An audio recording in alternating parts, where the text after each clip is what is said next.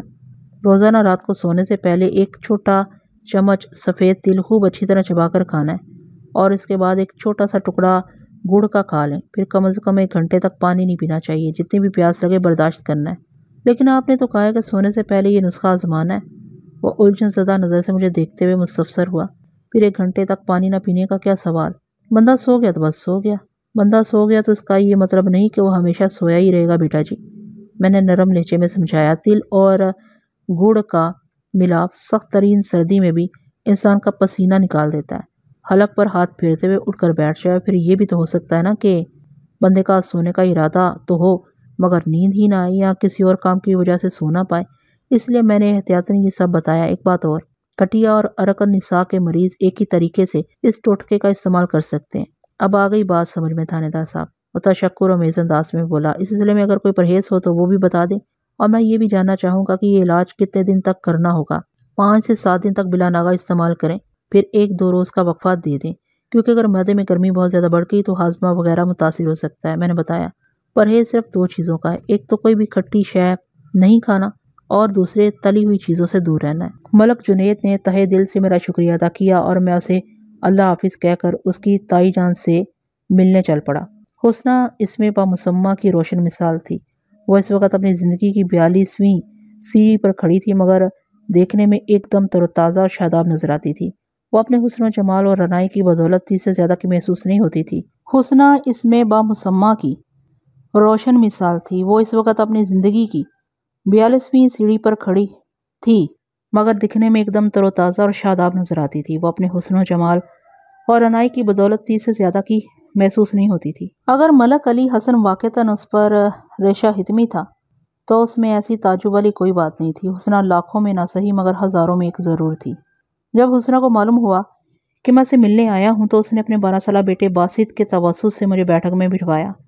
تھوڑی دیر کے بعد وہ خود بھی وہاں آ گئی، تبھی مجھے اسے روبرو دیکھنے کا موقع ملا تھا۔ رسمی لیک سلیک کے بعد میں نے کہا، میں ملک علی حسن مرحوم کے گھر تعزیت کے لیے آیا ہوا تھا، سوچا آپ سے بھی ملاقات کرتا چلوں۔ اس عزت افزائی کا بہت شکریہ تھانے دار صاحب، وہ شائستہ لہجے میں بولی۔ آپ اس علاقے کے مائی باپ ہیں، یہاں کا ہر گھر آپ کا گھر ہے۔ آپ میرے گھر تشریف لائے، مجھے بہت خوشی ہے۔ باقی جہاں تک بھائی علی کی بات ہے تو اس کی اچانک موت کا تو ہمیں بھی بہت دکھ ہے۔ موت سے 1 دن پہلے تو اچھا خاصا تھا، میں نے اپنے خاوند کی برسی کی تھی اتوار کے دن۔ بھائی علی اپنے بیوی بچوں کے ساتھ آیا تھا، سب کچھ ٹھیک ٹھاک تھا، پھر پتہ نہیں گھر جا کے اسے کیا ہو گیا۔ ہمیں تو اگلی صبح پتہ چلا کہ بھائی علی پچھلی رات اللہ کو پیارا ہو گیا، اللہ اس کی مغفرت فرمائے، اسے زیادہ اور کیا کہہ سکتے ہیں۔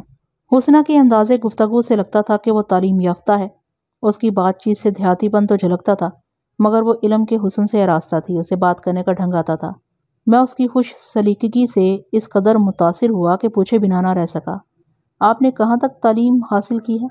حسنہ کے انداز و اعتبار اور برتاؤ کے پیش نظر تم کی بجائے آپ کا صیغہ استعمال کرنے کو من کرتا تھا۔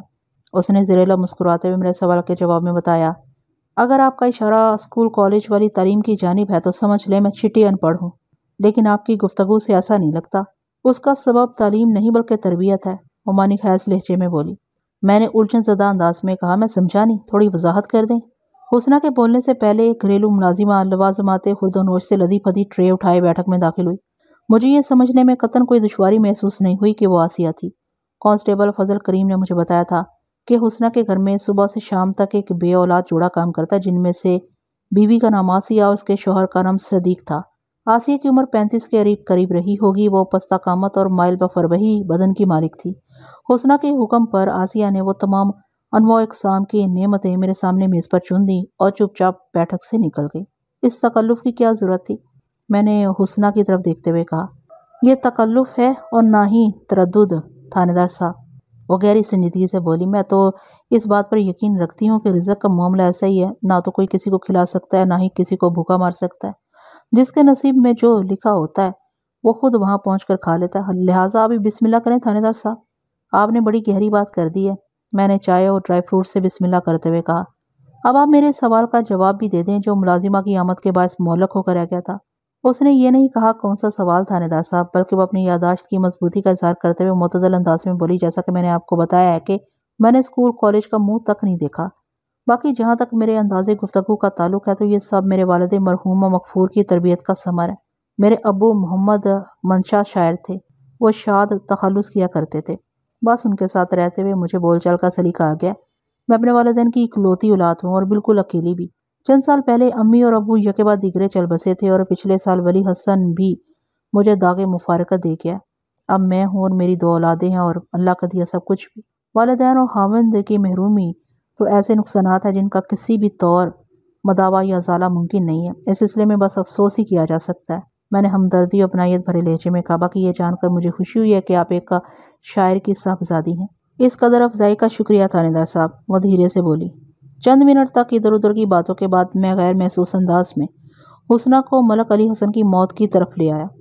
سمجھ میں نہیں آتا ہے کہ ایک اچھا خاصا صحت مند انسان کس طرح اچانک موت کے منہ میں چلا گیا۔ میں نے اس کے چہرے پر نگاہ گاڑ کر کہا، جنید نے مجھے بتایا کہ مرنے سے پہلے علی حسن نے خون کی ایک بڑی کیا کی تھی۔ اس بارے میں نے بھی سنا ہے۔ وہ اس بات میں سر ہلاتے ہوئے بولی، پھر سوچ انداز میں اضافہ کر دیا، خیر یہ کہنا تو درست نہیں ہوگا کہ بھائی علی صحت مند انسان تھا۔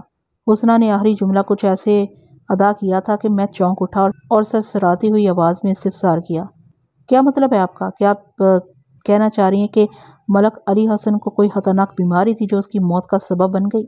سیانے کہہ گئے ہیں کہ جس بندے کا معدہ لکڑ ہضم پتھر ہضم ایسی خصوصیات کا حامل ہو، اس سے بڑا کوئی خوش نصیب نہیں، اور جس کا معدہ خراب وہ ٹھہرا اس دنیا کا بدبخت ترین انسان۔ اور میری طرف دیکھتے ہوئے پورے اعتماد لہجے میں بولی، اور جہاں تک بھائی علی کی بات ہے تو اس بیچارے کا تو معدہ دل دماغ سب خراب ہنستا تھا۔ اوہ تو یہ بات ہے۔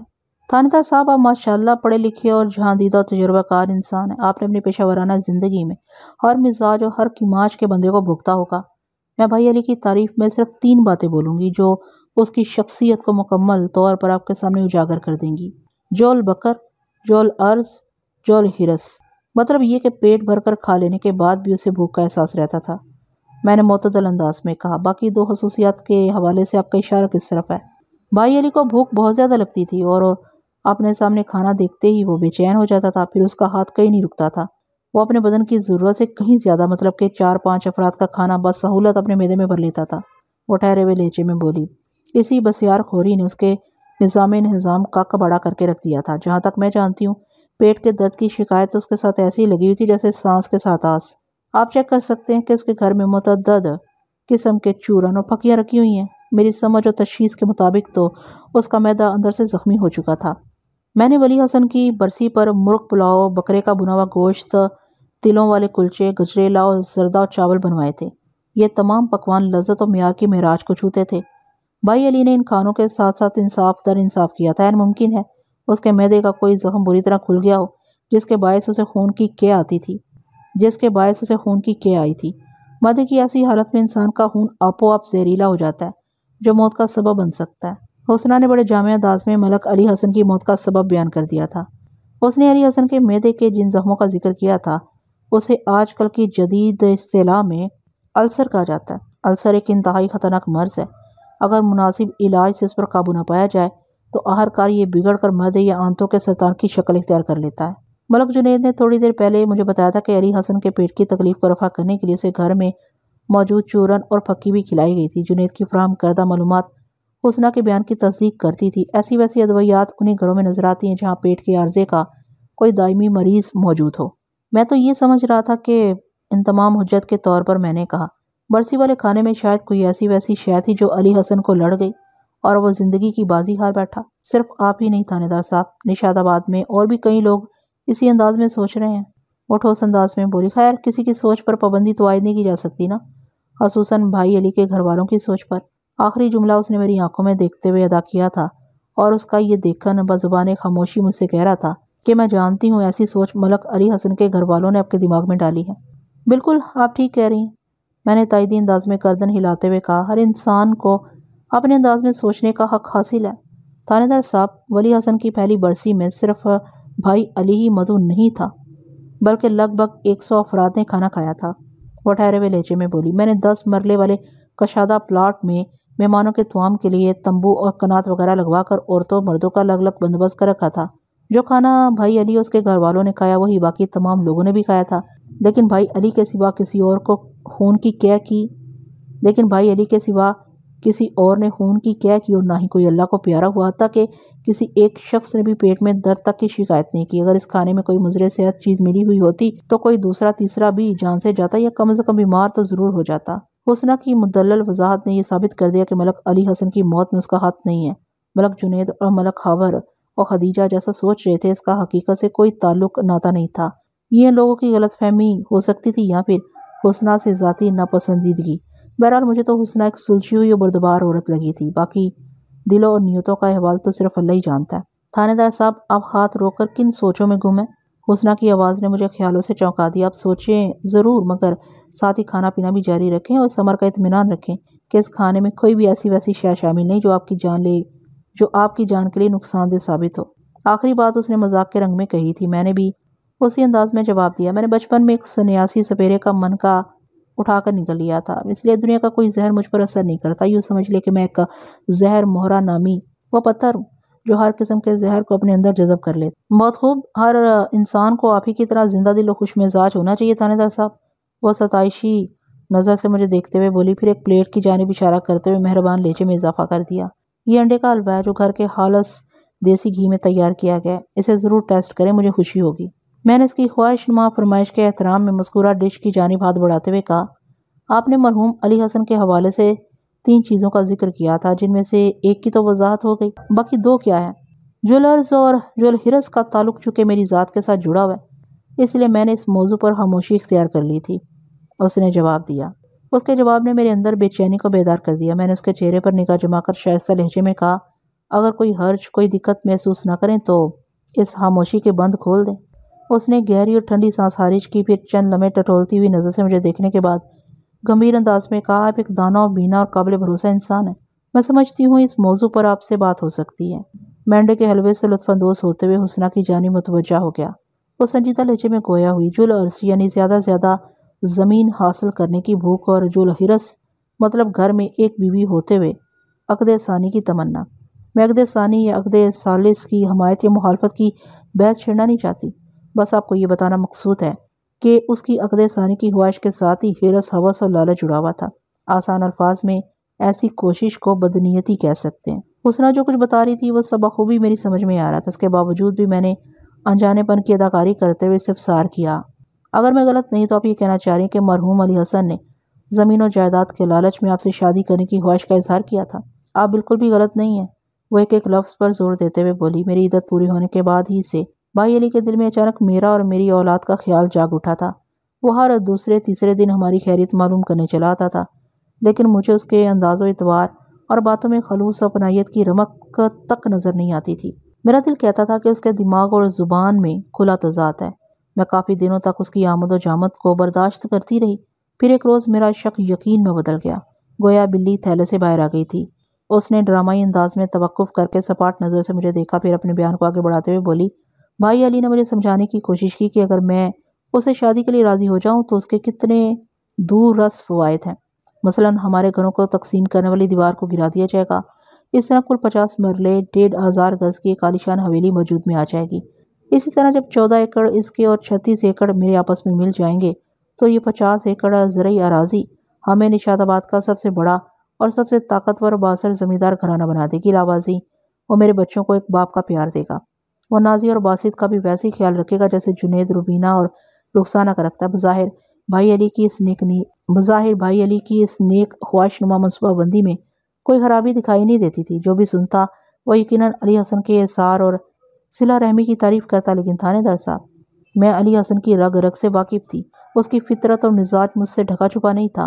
سورج مشرق کی بجائے مغرب سے طلوع ہو سکتا ہے، لیکن یہ ممکن نہیں کہ میں اس حریص اور لالچی انسان پر بھروسہ کر لوں۔ لہٰذا میں پہلے اشاروں کنائیوں میں اسے یہ باور کرانے کی کوشش کرتی رہی کہ وہ خواہ میرا دماغ خراب اور اپنا وقت برباد کر رہا ہے، کیونکہ یہ بیل کسی بھی صورت منڈے چڑھنے والی نہیں ہے۔ لیکن جب میری بات اس کی سمجھ میں جگہ بنانے میں ناکام رہی تو میں نے دو ٹوک انداز میں اس پر واضح کر دیا، بھائی علی، تم میرے خامد مرحوم ولی حسن کے چھوٹے بھائی اور میرے بچوں کے چاچا ہو۔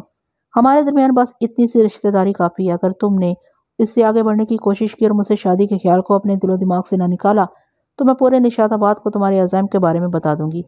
اس سے ہو سکتا ہے میری عزت اور حیثیت بھی تھوڑی بہت متاثر ہو، لیکن گاؤں والے یہ ضرور جان جائیں گے کہ تمہارے من میں طمع اور ہوس کے کون سے طوفان امڑ رہے ہیں۔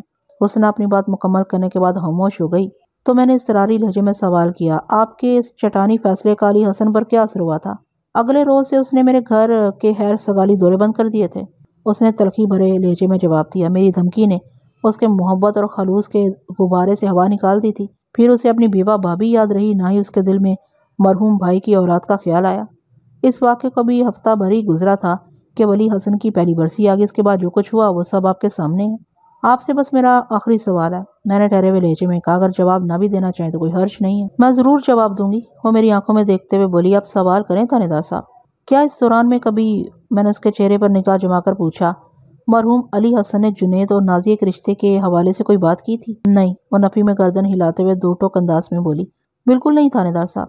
جنید نے مجھے بتایا تھا کہ علی حسن حسنہ سے شادی کے چکر میں ہرگز نہیں تھا، البتہ وہ اگر نازیہ کو اپنی بہو بنانے کا ارادہ رکھتا تھا تو اس بارے میں اس نے کبھی گھر میں ذکر نہیں کیا تھا۔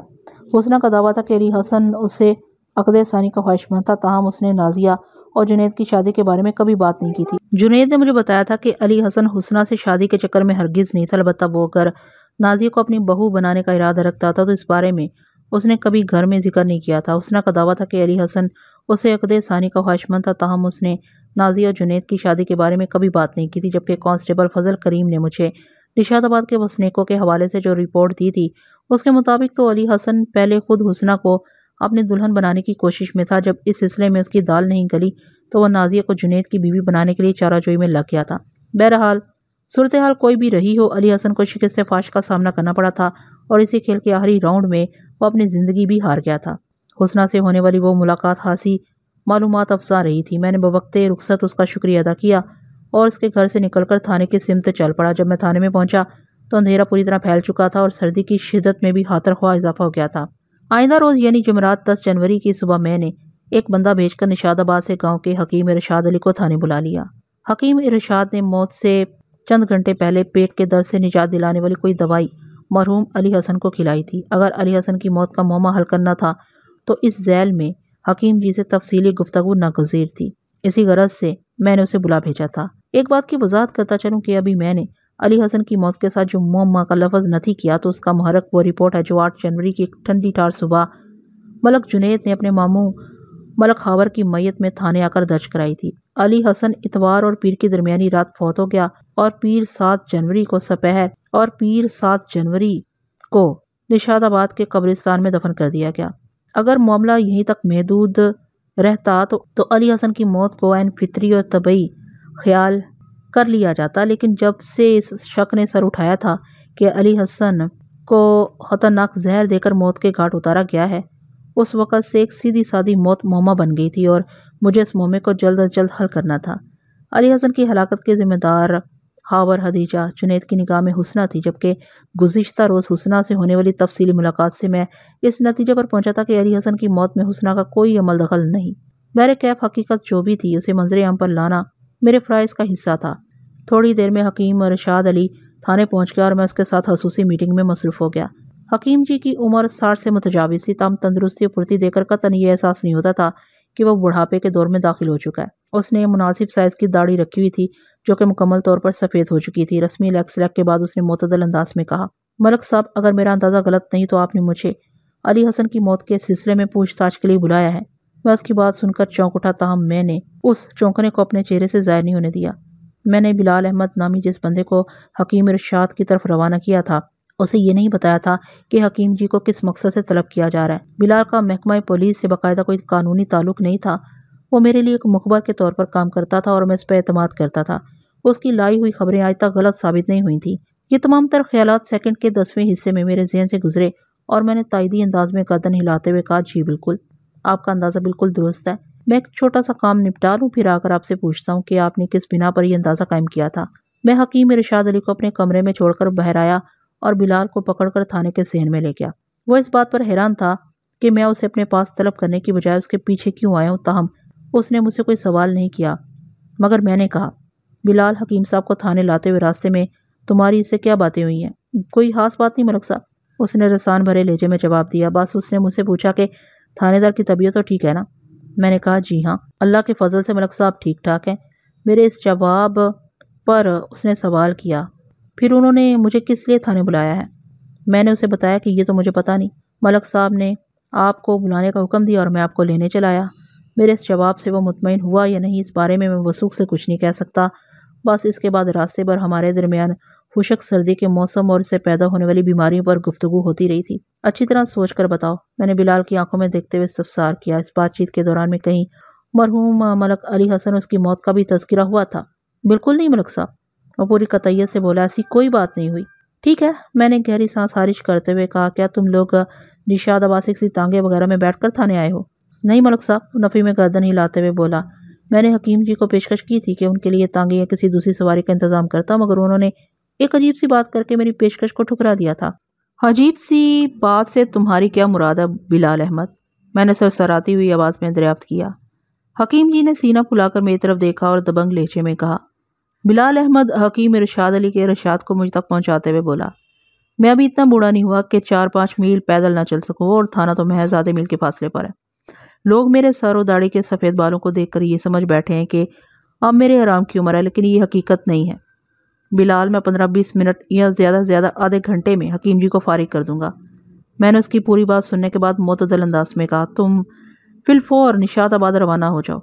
تم نے نہایت احتیاط اور ہوشیاری کے ساتھ حکیم ارشاد پر نظر رکھنا ہے۔ یہ تھانے سے گاؤں پہنچنے کے بعد کس کس سے ملتا ہے، ان کے بیچ کیا بات چیت ہوتی ہے، اس کی تم مجھے مکمل رپورٹ دو گے۔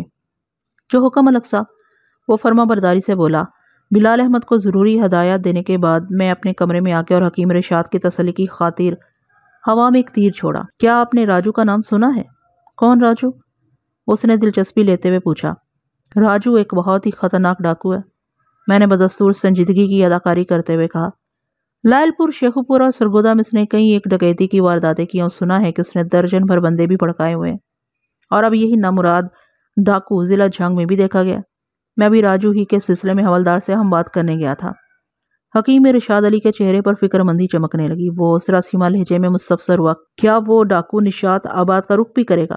دیکھیں جی، میں نے اس کی آنکھوں میں جھانکتے ہوئے کہا، موزہ نشاد آباد بھی ضلع جھنگ ہی کا ایک دیہات ہے، یقیناً وہ ادھر کا بھی رخ کر سکتا ہے، لیکن آپ کو اور میرے تھانے کی حدود میں آنے والے تمام موضوعات کے وسنیکوں کو پریشان ہونے کی کوئی ضرورت نہیں، میں ہوں نا۔ لمحاتی توقف کر کے میں ایک بوجھل سانس خارج کی، پھر اپنی ڈرامائی گفتگو مکمل کرتے ہوئے کہا، میں نے حوالدار فقیر احمد کو راجو کے حوالے سے ہنگامی بنیادوں پر خصوصی احکامات دے دیے۔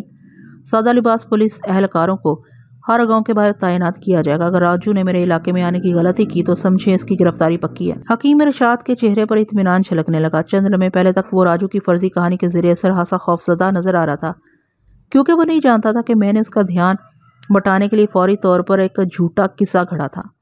اللہ آپ کا سایہ ہمارے سروں پر سلامت رکھے ملک صاحب، وہ تشکر آمیز انداز میں مجھے تکتے ہوئے بولا، آپ کے ہوتے ہوئے ہمیں کیا ڈر ہے؟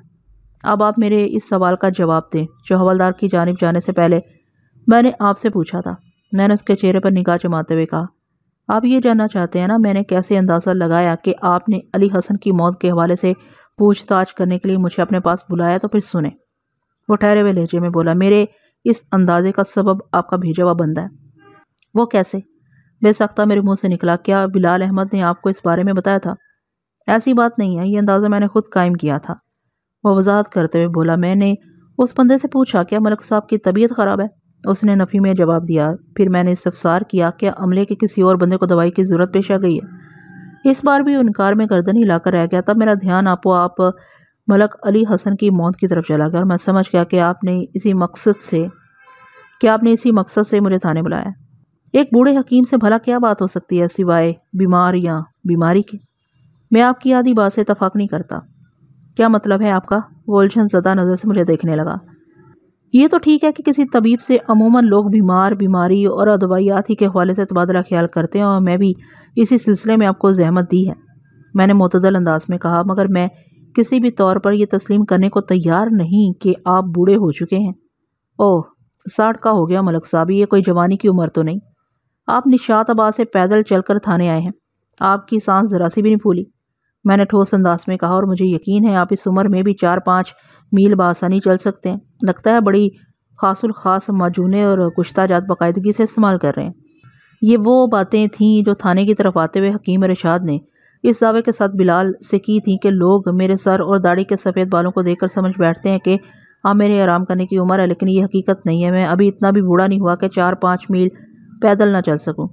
بس آخر میں معجونوں اور کشتہ جات کی بات میں نے اس لیے ٹانگ دی تھی کہ حکیم کو یہ شک نہ ہو کہ بلال نے مجھے وہ سب کچھ بتا دیا ہے۔ یہ تو آپ بالکل ٹھیک کہہ رہے ہیں ملک صاحب، وہ تعدی انداز میں گردن ہلاتے ہوئے توانا لہجے میں بولا۔ معجون ہو یا خمیرہ یا کوئی کشتہ، یہ چیزیں بہت فائدہ مند ہوتی ہیں۔ کیا آپ نے ان میں سے کوئی علی حسن کے لیے تجویز نہیں کی تھی؟ میں نے اسے اصل موضوع کی طرف لاتے ہوئے پوچھا۔ 45 سال بھی بھلا کوئی عمر ہوتی ہے؟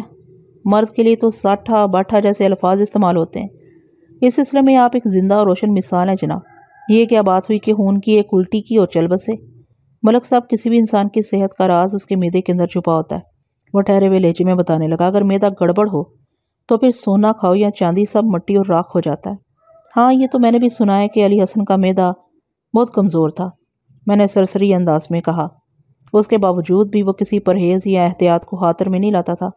آپ نے بالکل ٹھیک سنا ہے ملک صاحب، لیکن آپ اتنا نہیں جانتے جتنا میں جانتا ہوں، وہ ہاسے پر اسرار لہجے میں بولا۔ حضرت، آپ کو تھانے بلانے کا میرا مقصد بھی یہی ہے کہ میں علی حسن مرحوم کے معدے کے بارے میں تفصیلاً جاننا چاہتا ہوں، میں نے دلچسپی بھرے انداز میں کہا۔ آپ نشاط آباد کے اکلوتے طبیب ہیں، آپ سے بھلا کسی کا کوئی معاملہ چھپا ہوگا؟ میرے منہ سے اپنی تعریف سن کر وہ عملاً اور محاورتاً دونوں طرح اچھا خاصا پھول گیا۔ میں آپ کو بتاتا ہوں جناب، وہ قدرے آگے کو جھک کر رازدارانہ انداز میں بولا۔ علی حسن کی 2 بنیادی کمزوریاں تھیں، نمبر 1 کھانے کی بھوک، نمبر 2 جنس کی بھوک، اور ان دونوں کمزوریوں کے ساتھ 2 خرابیاں بھی لگی ہوئی تھیں۔ اسے کھانے پینے کی کوئی کمی نہیں تھی، مگر اس کے معدے میں زخم تھے، لہٰذا جب بھی وہ اس بھوک کو مٹانے کے لیے بے دریغ خودنوش کرتا تو اس کے معدے کے زخم چیخ اٹھتے، جس کے نتیجے میں وہ پیٹ کے شدید درد میں مبتلا ہو جاتا تھا، اور جہاں تک دوسری بھوک کا تعلق ہے تو وہ اس معاملے میں اندر سے کھوکھلا تھا۔ ہوس اور ہرس میں تو کسی طرح کی کمی نہیں تھی، لیکن اس کام کے لیے ضروری صلاحیت کو زنگ لگ چکا تھا۔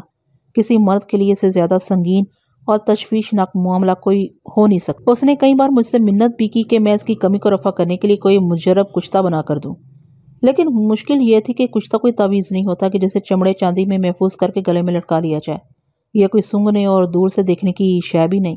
کشتہ کوئی بھی ہو، اسے معدے میں ہی اتارنا پڑتا ہے تاکہ وہ اپنا کرشماتی اثر دکھا سکے، اور علی حسن کے معدے میں اتنے زخم تھے کہ میں اسے کوئی کشتہ کھلانے کا خطرہ مول نہیں لے سکتا تھا۔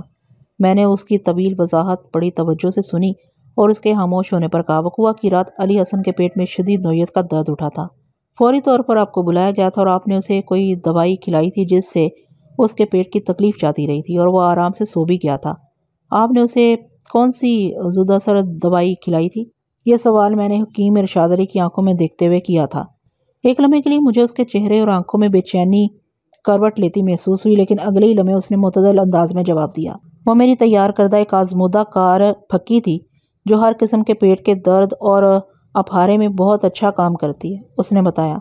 اس پھکی میں چاروں نمک اور اجوائن کے علاوہ مصری اور سبز الائچی بھی شامل ہے۔ ان اجزاء میں تو کوئی بھی ایسا نہیں جو خون کی الٹی کا باعث بنے۔ میں نے سوچ میں ڈوبے ہوئے لہجے میں کہا، یہ ماجرا میری سمجھ میں نہیں آ رہا۔ وہ اس لیے ملک صاحب کہ آپ ایک خاص بات کو نظر انداز کر رہے ہیں، عمانی خیز انداز میں بولا۔ میں پوچھے بنا نہ رہ سکا، کون سی خاص بات حکیم صاحب؟ اتوار کے دن علی حسن کے بڑے بھائی ولی حسن کی پہلی برسی تھی۔ وہ میری معلومات میں اضافہ کرنے کی غرض سے بولا۔ علی حسن کی بھابھی حسنہ نے اس موقع پر بہت سی خوش ذائقہ اور لذیذ کھانوں کا انتظام کیا تھا۔ میں بھی وہاں موجود تھا اور میں نے اپنی آنکھوں سے دیکھا تھا علی حسن بے دریغ انواع و اقسام کے کھانوں پر ٹوٹا پڑا تھا۔ یوں محسوس ہوتا تھا وہ اپنی زندگی کا آخری کھانا کھا رہا ہو۔ میرے تجربے اور مشاہدے کے مطابق حکیم ارشاد علی اور ملک علی حسن مرحوم کی بھاوج حسنہ سیم پیج پر تھے۔ دو مختلف انسانوں کے ذہن میں ایک وقت میں ایک جیسی سوچ آ سکتی ہے، یا دو مختلف انسان کسی ایک سچویشن پر ایک جیسی رائے دے سکتے ہیں۔ اگر حسنہ اور حکیم ارشاد ملک علی حسن کی موت کے معاملے پر اتفاق ہم خیال تھے تو اس میں میرے لیے کوئی خاص یا تشویش والی بات نہیں تھی، لیکن اگر یہ اتفاق کسی سوچے سمجھے منصوبے کا حصہ تھا تو پھر مجھے اس اتفاق کی برکت کی بجائے اس کی حرکت پر نگاہ رکھنا تھی۔ آپ کن خیالوں میں گم ہو گئے ملک صاحب؟ مجھے سوچ میں غرق دیکھ کر ارشاد علی نے پوچھا۔ آپ کی بات میں مجھے دم نظر آ رہا ہے، میں نے اسے خوش اور مطمئن کرنے کی غرض سے کہا۔ یہی سمجھ میں آ رہا ہے کہ ملک علی حسن کی موت کا سبب اس کی حد سے بڑی ہوئی بسیار خوری ہی ہے۔ وقوع کی رات اس کے معدے نے مزید ظلم سہنے سے انکار کر دیا ہوگا۔ اس کے بعد معدے میں موجود زخموں کے منہ کھل جانے کے بعد خون میں زہر شامل ہونے کے باعث اس کی موت واقع ہو گئی تھی۔ جی بالکل یہی حقیقت ہے، وہ زور دے کر بولا۔ آپ نے میری سوچ کے مطابق تجزیہ کیا ہے ملک صاحب، آپ کی طبی سوجھ بوجھ نے مجھے متاثر کیا ہے۔ آپ کو یہاں بلانے کا میرا مقصد بھی یہی تھا کہ اس معاملے پر کھل کر تفصیلی بات ہو جائے۔ میں نے اس کی آنکھوں میں دیکھتے ہوئے تسلی آمیز انداز میں کہا، سمجھ لیں کہ اب یہ کیس حل ہو گیا۔ آپ کی تشریف آوری کا شکریہ حکیم صاحب، قانون کی مدد کر کے مجھے کتنی خوشی ہو رہی ہے، میں اسے بیان کرنے سے قاصر ہوں۔ وہ گہری سنجیدگی سے بولا، آئندہ بھی کبھی آپ کو میری ضرورت پیش آئے تو میں حاضر ہو جاؤں گا۔ ضرور، کیوں نہیں، میں نے رسان بھرے لہجے میں کہا۔ ایسا کوئی معاملہ درپیش ہوا تو میں آپ کو ضرور زحمت دوں گا۔ وہ مجھے سلام کر کے رخصت ہو گیا۔ اگلے ہی لمحے حوالدار فقیر محمد میرے کمرے میں آ گیا۔ اس نے مجھے سلام کیا اور میرے سامنے بیٹھنے کے بعد ٹھہرے ہوئے لہجے میں بولا، ملک صاحب آج جمعرات ہے، آپ کو یاد ہوگا آنے والی رات میں ہم نے ایک خاص مشن کو پایہ تکمیل تک پہنچانا ہے۔ ہاں یاد ہے، میں نے اس بات میں گردن ہلاتے ہوئے کہا۔ آج آدھی رات کے وقت نوابہ ڈنگر چور نہر کے پل سے گزرے گا، اور وہ بھی مسروقہ مویشیوں کے ساتھ۔ نواب دین عرف نوابہ ڈنگر چور والے واقعے کا زیر نظر کہانی سے کوئی تعلق نہیں، لیکن چونکہ ان دونوں واقعات کا دور ایک ہی ہے، لہٰذا بیچ میں کہیں کہیں اس مویشی چور کا بھی ذکر آ جاتا ہے۔ ہمیں اسے پکڑنے کا جامع منصوبہ بنا لینا چاہیے ملک صاحب، حوالدار نے کہا۔ آج کی رات اسے بچ کر نہیں جانے دیں گے۔ بالکل، کیوں نہیں، میں نے تائیدی انداز میں گردن ہلاتے ہوئے کہا۔ ایک بات تو طے ہے کہ ہمیں آدھی رات ہونے کا انتظار نہیں کرنا، بلکہ اس سے پہلے ہی نہر کے پل کے نیچے ناکہ لگا کر بیٹھ جانا چاہیے، تاکہ وہ بدبخت جیسے ہی وہاں پہنچے ہم اس کے استقبال کے لیے موجود ہوں۔ آج کل موسم سرما کی وجہ سے ویسے ہی نہر کا پانی صرف درمیانی حصے میں سست روی سے چل رہا ہے، ہمیں پل کے دونوں کناروں پر چھپنے کی اچھی خاصی جگہ مل جائے گی۔ یہ تو آپ بالکل ٹھیک کہہ رہے ہیں ملک صاحب، وہ اس بات میں سر ہلاتے ہوئے بولا۔ پھر پوچھا، اس مشن کے لیے کتنی نفری کی ضرورت ہوگی؟ صرف 2 افراد کافی ہوں گے، اور وہ بھی مسلح، میں نے جواب دیا۔ یعنی آپ اور میں؟ اس نے سوالیہ نظر سے مجھے دیکھا۔ نہیں، میں نے 2 ٹوک انداز اختیار کرتے ہوئے کہا، ہم دونوں میں سے کوئی ایک بندہ اور دوسرا کوئی بھی کانسٹیبل اس کے ساتھ۔ میں سانس لینے کے لیے متوقف ہوا، پھر اپنی بات مکمل کرتے ہوئے کہا، ہم دونوں میں سے کسی ایک کا تھانے میں موجود رہنا ضروری ہے۔ اگر تم اپنے ہاتھوں سے نوابہ ڈنگر چور کو گرفتار کرنے کی خواہش رکھتے ہو تو پھر مجھے تھانے میں رکنا ہوگا۔ تم حنیف اور رفیق میں سے کسی ایک کو اپنے ساتھ لے جا سکتے ہو۔ یہ تو میرے لیے بڑے فخر بلکہ بڑے اعزاز کی بات ہوگی ملک صاحب کہ آپ اتنا اہم مشن مجھے سونپ رہے ہیں۔ وہ جذبات سے مغلوب آواز میں بولا، انشاءاللہ میں آپ کو مایوس نہیں کروں گا۔ ویری گڈ، میں نے ستائشی نظر سے اس کی طرف دیکھ کر پوچھا، تم اپنے ساتھ کسے لے جانا پسند کرو گے؟ کانسٹیبل حنیف علی کو جناب، اس نے جواب دیا۔ ٹھیک ہے، تم دونوں بندوقیں بھی ساتھ لے کر جانا، میں نے سمجھانے والے انداز میں کہا۔ اگر نوابہ شرافت سے گرفتاری دینے پر تیار ہو گیا تو اچھی بات ہے، لیکن اگر اس نے فرار ہونے کی کوشش کی تو تمہیں اس کی ٹانگوں پر فائر مارنے کی اجازت ہے، باقی سب میں سنبھال لوں گا۔ سمجھ گیا جناب، وہ بڑے اعتماد سے بولا۔ اور ٹھیک ٹھاک گرم لباس زیب تن کر لینا تم دونوں، میں نے کہا۔ پتہ نہیں نہر کے پل کے نیچے کھلی فضا میں تم لوگوں کو اس بدعزات کا کتنی دیر انتظار کرنا پڑے۔ آج کل ویسے بھی قیامت کی خشک سردی پڑ رہی ہے۔ جی ملک صاحب، وہ فرما برداری سے بولا، آپ کے ہر حکم کی تعمیل کی جائے گی۔ میں مزید 15-20 منٹ تک حوالدار کے ساتھ اس مڈ نائٹ ایڈونچر کی جزیات پر گفتگو کرتا رہا، پھر اسے فارغ کر کے کانسٹیبل فضل کریم کو اپنے پاس بلا لیا۔ ملک علی حسن مرحوم والے معاملے میں فضل کریم کو میں نے ابتدا ہی سے اپنے ساتھ رکھا ہوا تھا۔ وہ ایک قابل بھروسہ پولیس اہلکار تھا اور اب تک وہ خاصا مفید اور معاون ثابت ہوا تھا۔ وہ میرے سامنے آ کر بیٹھ چکا تو میں نے اس کے چہرے پر نگاہ جما کر پوچھا، فضل کریم کیا خبریں ہیں؟ سب امن امان ہے ملک صاحب، اس نے کہا۔ اگر ہر طرف امن و امان قائم ہو گیا تو پھر ہماری اور اس تھانے کی ضرورت باقی نہیں رہے گی۔ یہ تو آپ بالکل بجا فرما رہے ہیں ملک صاحب، وہ تائیدی انداز میں گردن ہلاتے ہوئے بولا۔ تو پھر آپ حکم کریں، آگے کیا کرنا ہے؟ تم نے مجھے بتایا کہ حسنہ کے گھر میں کام کرنے والے بندے سے تمہارے بہت اچھے تعلقات ہیں۔ میں نے سوالیہ نظر سے اس کی طرف دیکھا۔ جی ملک صاحب، وہ سر کو اس باتی جنبش دیتے ہوئے بولا۔ صدیق کو میں بچپن سے جانتا ہوں، یوں سمجھ لیں کہ ہم دوست ہیں۔ تو پھر تم اپنی دوستی کو کام میں لاؤ، میں نے ٹھہرے ہوئے لہجے میں کہا۔ تم صدیق سے یہ جاننے کی کوشش کرو کہ برسی والے دن ملک علی حسن کے سامنے کھانا کس نے رکھا تھا اور مرحوم علی حسن کے جھوٹے برتن کس نے اٹھائے تھے۔ ٹھیک ہے جناب، وہ فرما برداری سے بولا۔ میں آج ہی رات میں صدیق سے ملتا ہوں۔ تمہیں یہ کام نہایت ہی ہوشیاری اور چالاکی سے کرنا ہوگا، میں نے سمجھانے والے انداز میں کہا۔ صدیق کو ایک ذرا سے بھی شک نہیں ہونا چاہیے کہ تم کسی خاص مقصد سے سب پوچھ رہے ہو۔ آپ بے فکر ہو جائیں ملک صاحب، وہ بڑے اعتماد سے بولا۔ میں بڑی احتیاط اور طریقے سلیقے سے یہ کام کروں گا۔ اگر ضرورت محسوس کرو تو اس سلسلے میں اپنی بیوی کو بھی کام پر لگا دو، میں نے کہا۔ عورتوں سے بآسانی بات اگلوا لیتی ہیں، تم سمجھ رہے ہو نا میں کیا کہنا چاہ رہا ہوں؟ جی ملک صاحب، بالکل سمجھ رہا ہوں، وہ جلدی سے بولا۔ نسیم اختر ویسے بھی صدیق کی بیوی آسیہ کی گہری سہیلی ہے، وہ یہ کام آسانی سے کر لے گی۔ بس تو پھر تم دونوں میاں بیوی اس مشن پر لگ جاؤ، میں نے معتدل انداز میں کہا۔ مجھے برسی والے دن کی مکمل رپورٹ چاہیے۔ اس روز ملک علی حسن کے وہاں قیام کے دوران میں جو بھی اہم واقعہ پیش آیا ہو، میں اس کے بارے میں جاننا چاہتا ہوں۔ میں سمجھ گیا ملک صاحب، وہ مستعدی سے بولا۔ میں نے ضروری ہدایت دینے کے بعد اسے رخصت کر دیا۔ ابھی تک میں نے علی حسن کی موت کے حوالے سے جتنی بھی تفتیش کی تھی اس میں یہی سامنے آیا تھا کہ جل بکر جیسے مرض نے اس کی زندگی کا چراغ گل کر دیا تھا، یعنی اس کی موت میں کسی دوسرے یا تیسرے انسان کا ہاتھ نہیں تھا، لیکن مرحوم علی حسن کے بیٹے جنید نے میرے ذہن میں شک کا جو بیج بو دیا تھا، اس بیج میں ہونے والی نمود نے میرے اندر اچھی خاصی بے چینی پھیلا دی تھی۔ اور یہ بات 100% درست ہے کہ پولیس کی تفتیش کی گاڑی شک کے پیٹرول سے چلتی ہے، سو یہ گاڑی ہائی سپیڈ پر دوڑ رہی تھی۔ آئندہ روز یعنی 11 جنوری جمعے کے دن کئی ایک واقعات رونما ہوئے۔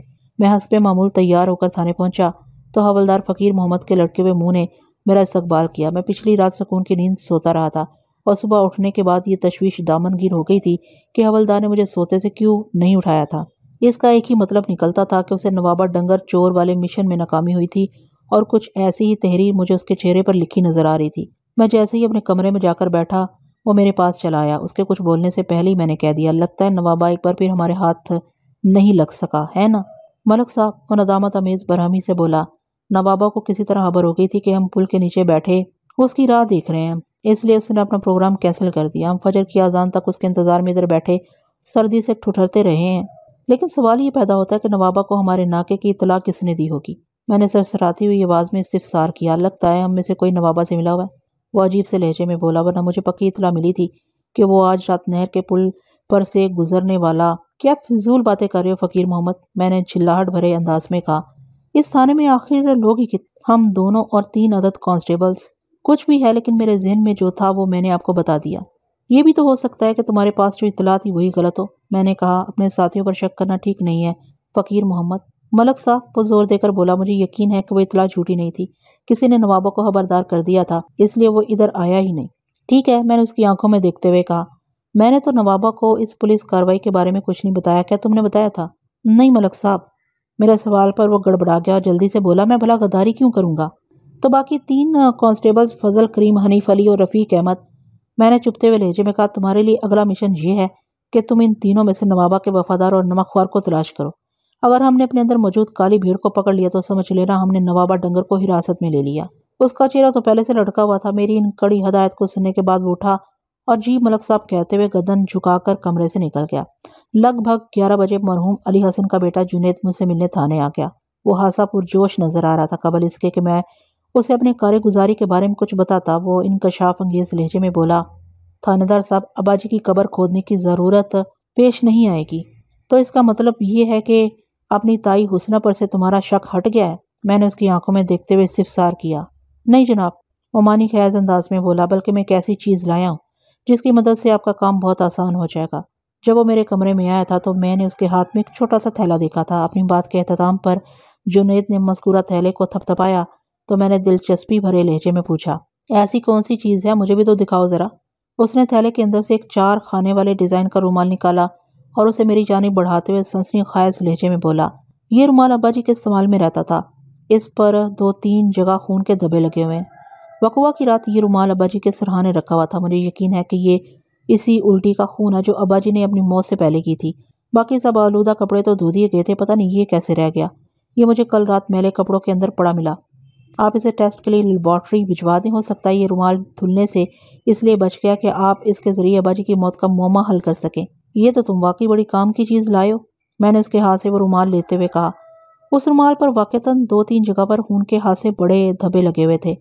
ملک علی حسن کی موت کو کم و بیش 4 دن گزر چکے تھے۔ اس دوران میں رومال پر لگا ہوا خون جم کر خشک ہو چکا تھا۔ میں نے رومال کا اچھی طرح معائنہ کرنے کے بعد اسے اپنے پاس رکھ لیا اور جنید سے کہا، میں اس رومال کو ابھی لیبارٹری بھجوا رہا ہوں، پھر دودھ کا دودھ اور پانی کا پانی الگ ہو جائے گا۔ کیا میں جان سکتا ہوں کہ آپ کی تفتیش کہاں تک پہنچی ہے؟ بالکل نہیں جان سکتے، میں نے 2 ٹوک انداز میں کہا۔ وہ الجھن زدہ نظر سے مجھے تکتے ہوئے بولا، میں سمجھا نہیں جناب۔ برخودار، اس رومال کی ٹیسٹ رپورٹ کل کسی وقت مجھے مل جائے گی، میں نے وضاحت کرتے ہوئے کہا۔ تم کل شام میں یا پھر پرسوں صبح میرے پاس آ جاؤ، پھر ہم اس مدعا پر کھل کر تفصیلی بات کرنے کی پوزیشن میں ہوں گے۔ ابھی تک میں نے تمہارے ابا جی کی موت کے حوالے سے جو چھان بین کی ہے وہ ادھوری ہے، وہ تمہاری سمجھ میں آئے گی اور نہ ہی تمہارا ذہن اسے قبول کرے گا۔ اس نے کوئی جرا یا بحث کرنے کی بجائے اطاعت مندی سے کہا، ٹھیک ہے ملک صاحب، میں کل شام میں آپ کے پاس آتا ہوں۔ میں نے جنید کی موجودگی ہی میں کانسٹیبل رفیق احمد کو اپنے پاس بلا لیا اور خون آلود رومال کے ساتھ ایک پرچہ تھماتے ہوئے تحکمانہ انداز میں کہا، تم اس رومال کو لیبارٹری ٹیسٹ فوراً سرکاری اسپتال لے جاؤ۔ میں نے پرچے میں ڈاکٹر کے لیے خصوصی نوٹ لکھ دیا ہے۔ تم زبانی بھی بتا دینا کہ یہ رپورٹ ہمیں کل دوپہر سے پہلے لازمی چاہیے، اور کل رپورٹ لینے بھی تم نے ہی جانا ہے، لہٰذا مجھ سے پوچھنے کی ضرورت نہیں۔ تم کل صبح ہی تھانے سے نکل جانا، سمجھ گئے نا؟ اوکے سر، وہ مستحکم لہجے میں بولا۔ میں سمجھ گیا۔ کانسٹیبل کے جانے کے بعد ملک جنید نے میرا شکریہ ادا کیا اور مجھے سلام کر کے رخصت ہو گیا۔ وہ خون آلود رومال واقعتاً ایک بہت بڑی دریافت تھی، اسے واقعاتی شہادت بھی کہا جا سکتا۔ اگر ملک علی حسن کی موت سحر حورانی ہی سے ہوئی تھی تو ٹیسٹ رپورٹ سے یہ بات واضح ہو جانا تھی۔ اس کے بعد میرے لیے یقیناً بہت آسانیاں پیدا ہو جاتی۔ قتل کی کسی بھی واردات میں آلہ قتل کا مل جانا اس کیس کے حل کا نصف فاصلہ طے کرنے کے مترادف ہوتا ہے۔ اس کیس میں ایک لحاظ سے زہر ہی آلہ قتل کی حیثیت کا حامل تھا، بشرطے کہ ثابت ہو جاتا کہ علی حسن کو زہر دے کر مارا گیا ہے۔ تھوڑی دیر بعد فضل کریم اپنی رپورٹ کے ساتھ میرے پاس حاضر ہو گیا۔ ملک صاحب، صدیق سے میری بات ہو گئی ہے، اس نے بتایا۔ برسی والے دن ملک علی حسن کو کھانا کھلانے کی ذمہ داری اسی کو سونپی گئی تھی۔ اسی نے علی حسن کے سامنے کھانا رکھا اور اسی نے جھوٹے برتن بھی اٹھائے تھے۔ جب تک علی حسن نو بنو لذیذ پکوان اپنے شکم میں اتارتا رہا، صدیق ہاتھ باندھے باادب اور مستعد وہیں کھڑا رہا تھا۔ اس دوران میں ایسا کوئی واقعہ رونما نہیں ہوا جس سے یہ قیاس کیا جائے کہ کسی نے نظر بچا کر ملک علی حسن کے کھانے میں کوئی زہریلی شے ملا دی ہوگی۔ اس سے تو یہی ظاہر ہوتا ہے کہ وقوع کے روز علی حسن حسنہ کے گھر سے صاف ستھرا کھانا کھا کر اٹھا تھا۔ میں نے پرسوچ انداز میں کہا کہ اسے واقعتاً زہر دیا گیا تھا تو یہ افسوسناک واقعہ اس کے بعد کا ہوگا، اور یہ بھی ہو سکتا ہے کہ علی حسن اپنے پیٹ کی بیماری کے سبب ہی ہلاک ہوا ہو۔ فضل کریم نے مضبوط لہجے میں کہا، زہر اور آنے والی کہانی ملک جنید اور اس کے ماموں کے ذہن کی فصل بھی تو ہو سکتی ہے۔ بالکل، اس کا امکان موجود ہے، میں نے معتدل انداز میں کہا، اور اس رات سے کل دوپہر تک پردہ اٹھ جائے گا۔ اس کا مطلب ہے آپ کے ہاتھ کچھ لگا ہے، اس نے کریدنے والے انداز میں کہا۔ ہاں، میں نے ایک طویل اور گہری سانس خارج کرنے کے بعد فضل کریم کو جنید کے فراہم کردہ خون آلود رومال کے بارے میں سب کچھ بتا دیا۔ او، یہ تو ہماری بہت بڑی کامیابی ہے، وہ اظہار مسرت کرتے ہوئے بولا۔ اس کا مطلب تو یہ ہوا کہ علی حسن کی موت کے راز سے پردہ اٹھنے ہی والا ہے۔ آخر میں اس نے میرے کہے ہوئے الفاظ دہرا دیے تھے۔ حالات و واقعات سے تو ایسا ہی نظر آ رہا ہے، میں نے کہا۔ آپ نے کل حکیم ارشاد علی کو تھانے بلا کر اس کا انٹرویو کیا تھا، فضل کریم نے متذبذب انداز میں کہا۔ صدیق نے مجھے بتایا کہ برسی والے دن حکیم جی نے حسنہ کے گھر کے کئی چکر لگائے تھے۔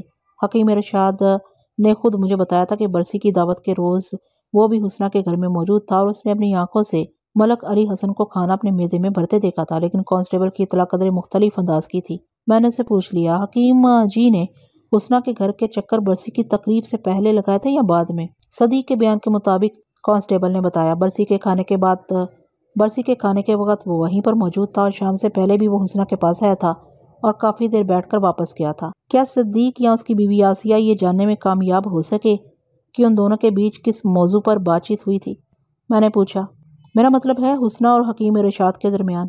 نہیں ملک صاحب، وہ نفی میں گردن ہلاتے ہوئے بولا۔ صدیق اور آسیہ بہت ہی وفادار اور نمک حلال ملازم ہیں۔ اس نوعیت کے معاملات سے وہ دور ہی رہتے ہیں، جب بھی کوئی حسنہ سے ملنے آتا ہے تو وہ لوگ بن بلائے ادھر بھٹکتے بھی نہیں ہیں، ان کی گفتگو سننا تو دور کی بات ہے۔ خیر یہ تو میرا ذاتی مشاہدہ بھی تھا۔ جب میں حسنہ سے ملنے گیا تھا تو آسیہ بس ایک بار سامان خرد و نوش سے بھری ہوئی ٹرے اٹھائے وہاں آئی تھی، اس کے بعد مجھے اس کی صورت دکھائی نہیں دی تھی۔ فضل کریم مزید کچھ دیر میرے پاس بیٹھا، ہم نے آئندہ کے لائے عمل پر بات کی، پھر میں نے اس تاکید کے ساتھ اسے رخصت کر دیا، حکیم ارشاد کی سرگرمیوں پر نظر رکھنے کی ضرورت ہے۔ عصر کے بعد بلال احمد مجھ سے ملنے آ گیا، میں نے اس کی خیریت پوچھی، پھر اصل موضوع کی طرف آ گیا۔ ہاں تو بتاؤ کیا خبر لائے ہو؟ آپ سے ملاقات کرنے کے بعد حکیم ارشاد اپنے گھر جانے سے پہلے حسنہ سے ملنے اس کے گھر گیا تھا، بلال احمد نے انکشاف انگیز انداز میں جواب دیا۔ وہ لگ بھگ 1 گھنٹہ تک حسنہ کے گھر میں موجود رہا، پھر وہاں سے نکل کر وہ اپنے گھر چلا گیا تھا۔ ملک صاحب مجھے یہ بندہ کچھ ٹھیک نہیں لگ رہا۔ بلال کے آخری جملے نے مجھے چونکا دیا۔ کس لحاظ سے ٹھیک نہیں لگ رہا؟ میں نے دلچسپی کا اظہار کرتے ہوئے پوچھا۔ تم نے حکیم جی میں ایسی خرابی والی کون سی بات دیکھ لی ہے؟ جب وہ حسنہ کے گھر سے باہر نکلا تو اس نے جاسوسی کرنے والے انداز میں دائیں بائیں نگاہ گھما کر اس امر کا اطمینان کر لیا تھا کہ کوئی اسے حسنہ کے گھر سے نکلتے دیکھ تو نہیں رہا۔ ایسی ہی حرکت اس نے حسنہ کے گھر میں داخل ہوتے وقت بھی کی تھی، بلال نے وضاحت کرتے ہوئے مجھے بتایا۔ ایسی مشکوک حرکتیں تو وہی بندہ کرتا ہے جس کے دل میں چور ہو۔ اگرچہ بلال کے انکشاف نے میرے رگو پے میں سنسنی سی دوڑا دی تھی، تاہم میں نے اپنی اندرونی کیفیت کو چہرے سے عیاں نہیں ہونے دیا اور معتدل انداز میں کہا، اور وہ شخص بھی جس کے دل و دماغ میں رسوائی کا ڈر ہو۔ حسنہ ایک بیوہ عورت ہے اور وہ خاصی پرکشش اور خوبصورت بھی ہے۔ ہو سکتا ہے حسنہ کے گھر آتے جاتے حکیم نے اس کے لیے یہ احتیاط برتی ہو کہ کوئی اس کا افسانہ ہی نہ بنا دے۔ ہو سکتا ہے اس نے کچھ ایسے انداز میں کہا جیسے میری وضاحت اسے مطمئن نہ کر پائی ہو۔ کیا تم یہ پتہ چلانے میں کامیاب ہو سکے کہ حکیم اور حسنہ کے درمیان کیا باتیں ہوئی تھیں؟ میں نے بلال سے پوچھا۔ نہیں ملک صاحب، میں باوجود کوشش کے بھی حسنہ کے گھر کے اندر تک رسائی حاصل نہیں کر سکا۔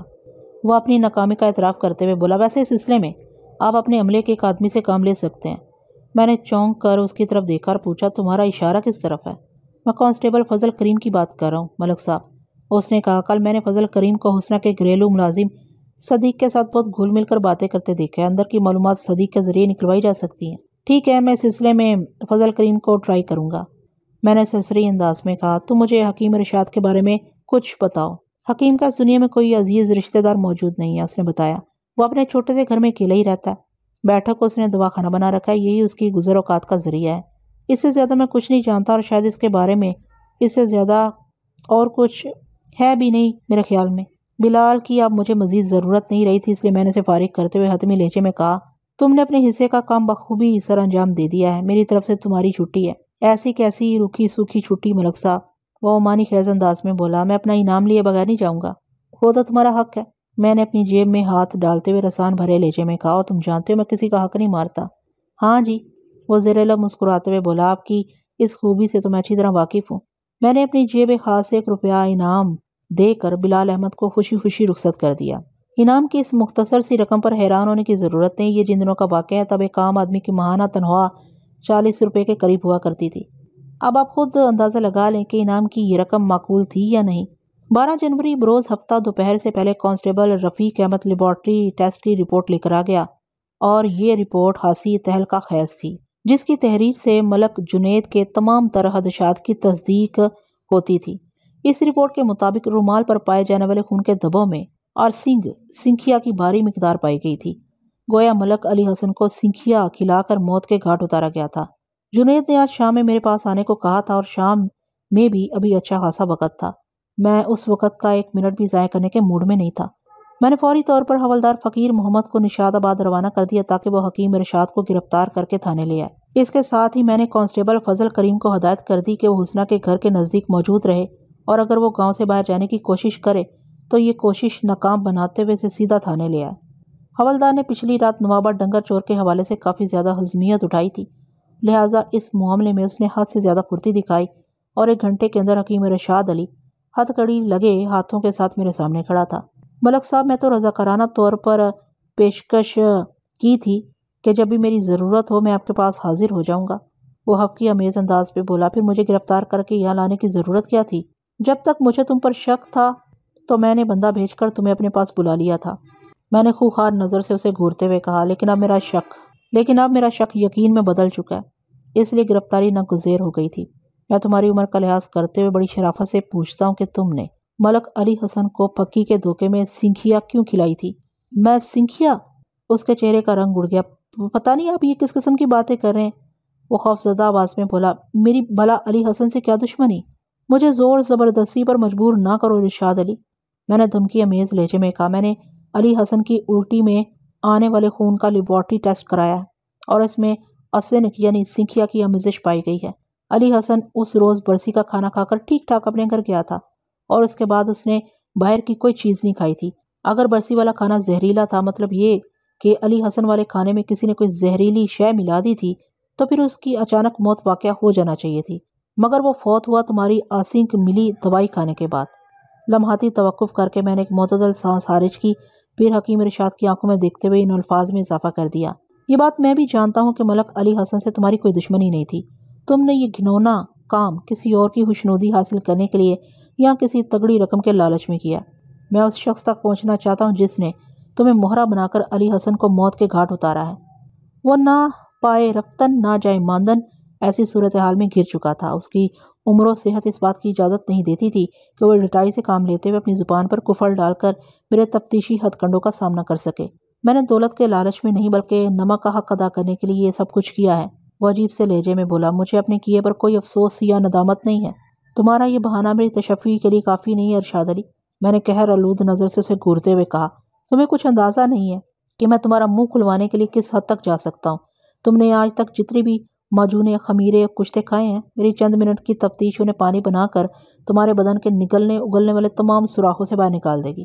تمہاری خیریت اسی میں ہے کہ میں نے ڈرامائی انداز میں توقف کیا، پھر اپنی بات مکمل کرتے ہوئے کہا، شرافت سے مجھے بتا دو کہ تم نے کس کا نمک حلال کرنے کے لیے ملک علی حسن کو موت کے گھاٹ اتارنے کے لیے پھکی کی جگہ سنکھیا کا استعمال کیا تھا۔ اس کے چہرے اور آنکھوں میں تاریکی ہلکورے لیتی ہوئی گزرنے لگی۔ اسے موقع محل کی سنگینی کا پوری طرح احساس ہو چکا تھا، لہٰذا عقل مندی کا مظاہرہ کرتے ہوئے اس نے اقبال جرم کرنے میں عافیت جانی۔ حکیم ارشاد علی کی زبان سے اس کے پست پناہ کا نام سنتے ہی میں نے ایک لمحہ ضائع کیے بغیر کانسٹیبل فضل کریم کو اپنے ساتھ لیا اور مرحوم علی حسن کی بھاوچ کے گھر پہنچ گیا۔ میں نے حسنہ کو تازہ ترین صورتحال سے آگاہ کرنے کے بعد درست لہجے میں کہا، تمہارے لیے فرار کی تمام راہیں مسدود ہو چکی ہیں حسنہ بیگم۔ میں اچھی طرح جانتا ہوں کہ تمہاری زبان سے اقبال جرم کرانے کے لیے مجھے کون سے تفتیشی حربے آزمانا ہوں گے، لیکن اپنا کام شروع کرنے سے پہلے میں صرف یہ معلوم کرنا چاہتا ہوں کہ جب علی حسن نے مایوس ہو کر تمہارا پیچھا چھوڑ دیا تھا تو پھر اس کی جان لینے کی ضرورت کیا تھی؟ اس روز میں نے آپ کو پوری بات نہیں بتائی تھی، وہ عجیب سے لہجے میں بولی۔ علی حسن نے میرا اور میری بیٹی کا پیچھا نہیں چھوڑا تھا، وہ حکیم ارشاد سے اپنے دل کی ہر بات کر لیتا تھا، کیونکہ حکیم جی اس کے پوشیدہ و پیچیدہ امراض کے خصوصی معالج تھے۔ علی حسن کو یہ بات معلوم نہیں تھی کہ حکیم ارشاد علی پر میرے مرحوم شوہر ولی حسن نے کیا کیا احسانات کر رکھے تھے۔ اسی لا علمی یا کم علمی کے باعث وہ ایک دن ترنگ میں کہہ گیا، یہ حسنہ اپنے آپ کو آخر سمجھتی کیا ہے، اس نے مجھے ٹھکرایا ہے، میرے گبرو بیٹے کے رشتے کو لات ماری ہے، اس غلطی کا خمیازہ تو اسے بھگتنا ہی پڑے گا۔ میں نے حسنہ اور نازیہ کو اغوا کر کے بازار حسن کی زینت نہ بنا دیا تو میرا نام بھی ملک علی حسن نہیں ہو رہا، یہ کام میں ایک ماہ کے اندر ہی کر ڈالوں گا۔ حکیم جی نے اس کی اس خطرناک اور واہیات دھمکی کو سن کر اس کی ہاں میں ہاں ملائی تاکہ اسے کسی قسم کا شک نہ ہو، مگر اسی دن اس نے مجھے سب کچھ بتا دیا کہ علی حسن ہم ماں بیٹی کے بارے میں کیسے گھنونے عزائم رکھتا ہے۔ اس نے چند سیکنڈ کا توقف کر کے اپنی سانس کو معتدل کیا، پھر گمبھیر انداز میں اضافہ کرتے ہوئے بولی، بس پھر میں نے چند روز کمال برداشت کا مظاہرہ کرنے کے بعد ولی حسن کی برسی کا سہارا لیتے ہوئے حکیم جی کے تعاون سے اپنے پیارے نبی صلی اللہ علیہ وسلم کی ایک حدیث پر عمل کر ڈالا۔ کون سی حدیث؟ میں نے چونکے ہوئے لہجے میں استفسار کیا۔ وہ ٹھہرے ہوئے انداز میں بولی، قتل موذی قبل از ایذا۔ مجھے یہ جان کر سخت افسوس ہو رہا ہے کہ ایک شاعر کی بیٹی کا علم کتنا ادھورا ہے۔ میں نے برہمی سے کہا، بلکہ ناقص ہے۔ کیوں، کیا ہوا؟ میں نے کیا غلط کہہ دیا؟ وہ الجھن زدہ نظر سے مجھے تکنے لگی۔ علی حسن ایک موذی انسان تھا، میں نے اسے ختم کر کے کوئی جرم نہیں کیا۔ قتل الموذی قبل از ایذا ہرگز ہرگز ہرگز کوئی حدیث نہیں ہے، میں نے ایک ایک لفظ پر زور دے کر ٹھوس انداز میں کہا۔ یہ در حقیقت ایک عربی مقولہ ہے جو فارسی کے قالب میں ڈھالنے کے بعد قتل موذی قبل از ایذا بن گیا، اور میں نے لمحاتی توقف کر کے اس کی آنکھوں میں دیکھا، پھر ان الفاظ میں اضافہ کر دیا، مقولوں، کہاوتوں اور روایتوں کی بنیاد پر کسی بھی انسان کو اس بات کی اجازت نہیں دی جا سکتی وہ قانون کو ہاتھ میں لے کر اپنے من پسند فیصلے صادر کرتا پھرے۔ تمہیں اگر علی حسن سے کوئی بھی شکایت تھی تو تمہیں سیدھا میرے پاس آنا چاہیے تھا۔ میں اپنے تمام تر قانونی اختیارات کا استعمال کرتے ہوئے تمہاری اور تمہاری بیٹی کی عزت کی حفاظت کو یقینی بنانے کے ساتھ ہی علی حسن کو بھی ایسی نکیل ڈالتا کہ وہ کبھی بھول کر بھی تمہارے گھر پر میلی نگاہ ڈالنے کی کوشش نہ کرتا۔ حسنہ کی زبان سے اپنے دفاع میں ایک لفظ تک خارج نہیں ہوا۔ اس نے ایک مجرم کے انداز میں خاموشی سے گردن جھکا دی۔ میں اپنے کام میں مصروف ہو گیا۔ تو ناظرین، مجھے امید ہے کہ آپ کو یہ کیس بھی پسند آیا ہوگا۔ اگر پسند آیا ہو تو ویڈیو کو لائک کرنا ہرگز مت بھولیے گا اور چینل کو سبسکرائب کر لیجیے گا جو میرے چینل پر نئے ہیں۔ اور مجھے اجازت دیجیے ایسے ہی کسی دلچسپ کیس تک کے لیے۔ اللہ حافظ۔